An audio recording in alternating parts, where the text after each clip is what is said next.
जैसे ही आप आईपीएस बने होंगे तो बतुहारी तो बहुत शुरू हो गई होगी। हाँ हाँ? और बिहार में जी जी यदि दामाद पूरा आईएएस पूरा आईपीएस रेट हो लगना जाए, शुरू हो गया था। रेट लगना शुरू हो गया था। कितना लगा आनंद मिश्रा मैक्सिमम का? रेट 33 करोड़ का आया था। 33 करोड़ रुपए आनंद मिश्रा को दहेज मिल रहा था। हाँ, वो मैक्सिमम रेट था। अच्छा। कोई अप्रोच किया था, बहुत हाँ। बड़े व्यवसायी परिवार थे। हाँ। तो किसी ने अप्रोच किया था, तो मुझे पता चला था कि 33 करोड़ का ऑफर है। अच्छा। तो तब मुझे बहुत ही खुद पे ना, मतलब क्या बताया जाए, शर्मिंदा महसूस हुआ यार, मतलब रेट लगा दिया गया है। अच्छा। हाँ, कि मतलब वो भी, मतलब कितना लगाए, 33 लगाओ, 33,000 लगाओ। हाँ। लेकिन मतलब आप भी बिकाऊ हैं, तो वो कंसेप्ट मुझे हजम नहीं होता। अच्छा।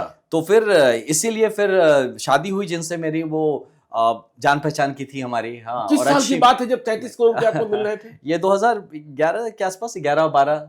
33 करोड़ रुपए आपने? बहुत होता है मुझे, ये बहुत कुछ था उसमें, छोड़ा जाए। 1976 में जी, जी। 1976 में जिन लोगों ने विप्रो में 1000 रुपए लगाया था, आज 700 करोड़ रुपए के मालिक हैं। और 33 करोड़ रुपए आपके पास 2011 में होते तो फिर वो पता नहीं मल्टीप्लाई करते करते कहां तक चला जाता। इस लाइन में कभी दिमाग सोचा नहीं मेरा, पैसे के लाइन में। पैसे के लाइन में नहीं, कभी नहीं, मेरा दिमाग पैसे के पीछे नहीं जाता, कभी नहीं गया। अच्छा। तो एनीवेज, तो उस तरह के और भी बहुत सारे ऑफर्स आ रहे थे।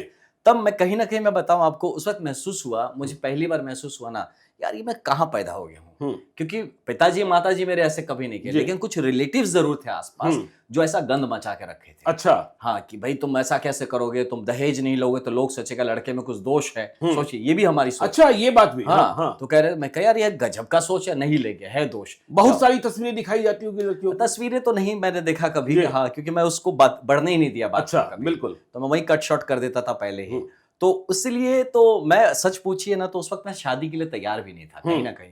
बट मैं कर लिया शादी का, नहीं यार ऐसे तो ये नहीं चलेगा, ये तो कर लिया सारी, मतलब खुद से कर लिया? नहीं, खुद नहीं कर रहा, पारिवारिक तौर पे कर लिया। मतलब कि देन आई सेड कि नहीं, अगर शादी करनी है तो भाई हमारी पुरानी मित्र भी हैं, मैं जान पहचान है, तो ऐसा कोई लव अफेयर नहीं था। अच्छा। बट जान पहचान थे, अच्छा परिवार। मैंने कहा करना है तो सिंपल परिवार है, हम जैसा परिवार है, तो भाई उसमें ही सिंपल से शादी हो जाएगी। तो पहले से कमिटेड थे कि तुमसे करना है? अब ऐसा बोलना ठीक नहीं है, ऐसा बोलना ठीक नहीं है। हाँ, बट हम जान पहचान थे। अच्छा, वो परिवार बहुत अच्छा, बहुत संस्कारी परिवार है, और मैं बड़ा एडमायर करता हूँ उनके परिवार को। और जो मेरी वाइफ है वो भी बहुत ही धार्मिक और हर तरह से एक मॉडर्न। तो आईपीएस बनने के बाद आपने कहा कि चलो अब तुमसे शादी कर ही लेते हैं? हाँ, तो इनफैक्ट वो मुझसे नहीं करना चाह रही थी। वो नहीं करना चाह रही थी? क्यों? हाँ, कि अब तुम आईपीएस बन गए। अच्छा, आईपीएस बन गए इसलिए। तो अच्छा, वो क्या करती है, हाउसवाइफ है? नहीं, हाउसवाइफ नहीं है, उन्होंने फैशन डिजाइनिंग किया हुआ है। तो अभी ट्रेडिशनल फैशन पे काम करती है। अच्छा। हाँ, तो वो चीज है। तब उन्होंने एमएससी न्यूट्रिशनल साइंसेस किया था, फिर फैशन डिजाइनिंग भी किया।